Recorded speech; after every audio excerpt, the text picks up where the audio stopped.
L'année 2024 se termine et franchement on n'est pas mécontent. Entre la victoire du RN aux élections européennes, le coup de poker de la dissolution et la censure du gouvernement de Michel Barnier, tous les ingrédients étaient réunis pour une année explosive.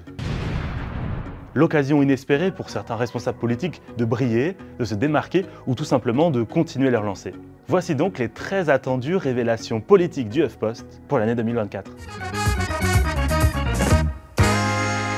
Le premier prix revient à Marine Tournelier. La secrétaire nationale des écologistes a fait parler d'elle tout l'été. Avec sa célèbre veste verte, elle s'est imposée comme une figure de proue du nouveau Front populaire.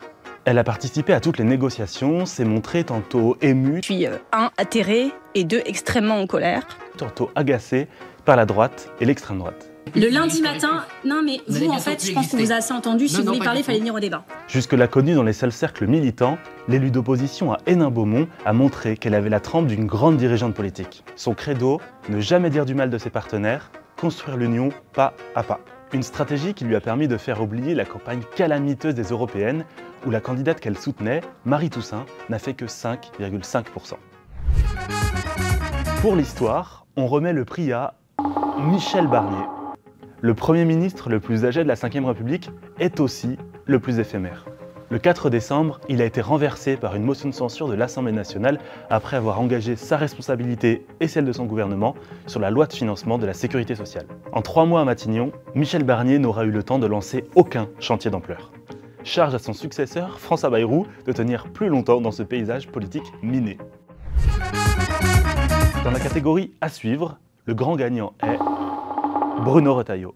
Depuis le mois de septembre, impossible de passer à côté du très bruyant ministre de l'Intérieur. La politique, ce sont les convictions, c'est pas la tambouille politicienne.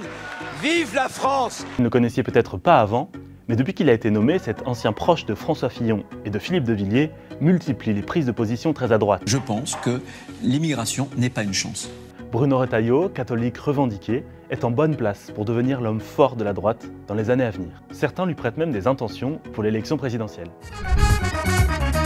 Dans la catégorie meilleure entrée en politique, la grande gagnante est Lucie Castet. Le moment est grave, mais je pense qu'un espoir est levé. Je suis prête, nous sommes prêts. Si on avait évoqué son nom en début d'année, vous n'auriez évidemment pas su de qui on parlait.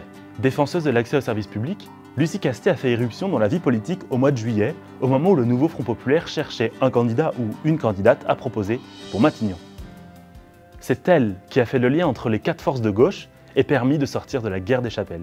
Finalement, Emmanuel Macron ne l'a jamais appelée. Mais nul doute qu'elle saura rebondir.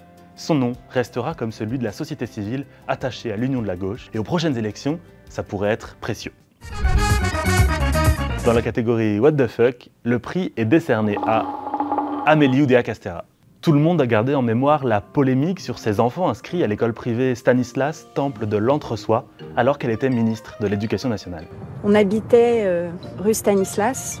Scolariser nos enfants à Stanislas était un choix de proximité. Chaque jour, ou presque, cette proche d'Emmanuel Macron a fait parler d'elle en remettant une pièce dans la machine à buzz. Impossible aussi d'oublier l'image de sa baignade dans la Seine, en amont des Jeux Olympiques. Dans une eau marron, en combinaison de bain, la ministre a réussi à glisser. Oh la glissade, ça commence mal, ça commence mal. Plus de gags que de mal.